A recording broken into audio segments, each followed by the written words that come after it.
அனைவரும் சர்வகடாட்சம் பெறுக. தான் தோன்றி ருத்ர ஸ்ரீ ஸ்ரீரடி சாய்பாபா புவனேஸ்வரி தேர்தலிருந்து இந்த பதிவு உங்களுக்காக.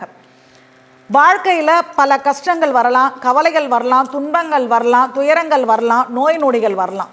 இது எல்லாமே எங்கேருந்து வருதுன்னா கண் திருஷ்டி, பொறாமை, பொச்சரிப்பு, இப்படிப்பட்ட ஒரு தன்மையில் தான் இந்த கஷ்டங்களை நம்ம அனுபவிக்கிறோம்.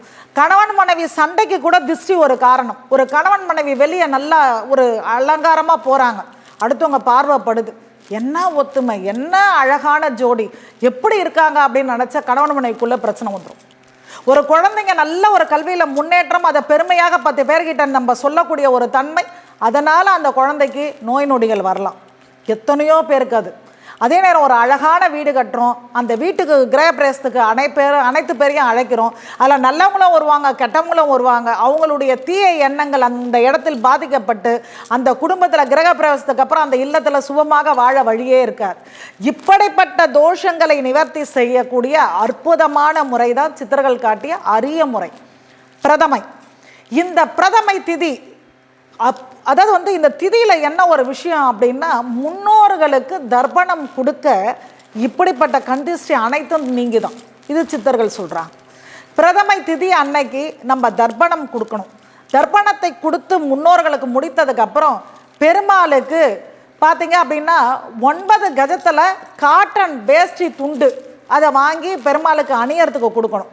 பெருமாளுக்கு அதை சாத்தினதுக்கு அப்புறமா காட்டன் வஸ்திரம், அதாவது அது புடவையாக இருக்கலாம், இல்லை வேஷ்டியாக இருக்கலாம், அப்படி காட்டன் வஸ்திரங்களை 9, ஒரு ஆணுக்கு கொடுக்குறதா இருந்தாலும் 9, பெண்ணுக்கு கொடுக்குறதா இருந்தாலும் 9, அந்த 9 வஸ்திரங்களை அங்கே இருக்கக்கூடிய எளியவங்களுக்கு நீங்கள் கொடுக்கலாம். ஏழை அந்த மாதிரி உள்ள எளியவங்களுக்கு நீங்கள் தாராளமாக தானம் கொடுக்கலாம். ஒவ்வொரு தடவையும் கொடுக்கும்போது நாராயணா, வாசுதேவா, இதனுடைய புண்ணியத்தை என்னுடைய முன்னோர்களுக்கு போய் சேர வேண்டியதுன்னு சொல்லி அந்த தானத்தை கொடுக்கணும். இப்படி நீங்கள் செய்து வர மாதத்துக்கு ஒரு பிரதமையாவது எடுத்துக்கலாம். ஏன்னா அவ்வளோ பெரிய காசு கிடையாது, அவ்வளோ செலவுகள் கிடையாது, எளிய முறை.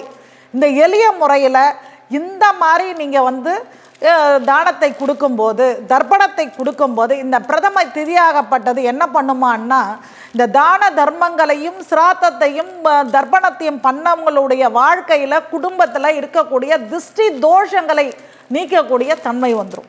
இதை ஒரு முறை செய்தாலே அறவே இருக்காதுன்னும் போது இதை தொடர்ந்து ஒவ்வொரு பிரதமைக்கும் நம்ம செஞ்சுட்டு வரோம்னா, சித்தர்கள் முறையில் அருளிய அபூர்வமான இந்த பரிகார முறையை கண்டிப்பாக எப்போவுமே நம்ம குடும்பத்தில் சண்டை சச்சரவுகள் இருக்காது, வறுமை இருக்காது, நோய் இருக்காது.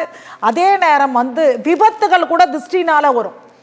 ஒரு வாகனம் வாங்கணும், அந்த வாகனத்தை அடுத்தவங்க பார்த்தாங்க, என்ன மாதிரி வண்டி, நம்மளுக்கெல்லாம் இப்படி ஒரு வாய்ப்பு கிடைக்கலையான்னா கண்டிப்பாக அது விபத்து ஏற்படும். ஒரு நகைகள் கூட நம்ம அணிஞ்சுக்கிட்டு இருக்க நகையை பார்த்தாங்கன்னா அடுத்து அந்த நகை அடமானத்துக்கு போகும், இல்லை அதை விற்கக்கூடிய சூழ்நிலை அமையும். இப்படிப்பட்ட தோஷம் உள்ள யாராக இருந்தாலும், இது இல்லவே இல்லைன்னு யாருமே சொல்ல முடியாது, எல்லாருக்குமே இருக்குது, ஒவ்வொரு வீட்லேயும் இருக்குது. அப்படிப்பட்டவங்க ஒவ்வொரு பிரதமைக்கும் மாதம் ஒரு தடவை நான் சொன்ன முறையில் சித்தர்கள் அருளிய இந்த பரிகாரத்தை செய்யுங்க. கண்டிப்பாக திருஷ்டி தோஷங்கள் நீங்கி வாழ்க்கையில் நல்ல மன நிம்மதியோட, மன சந்தோஷத்தோடு வாழக்கூடிய அரிய வாய்ப்பை பெறுங்க. ஜெய் சாய்ராம்.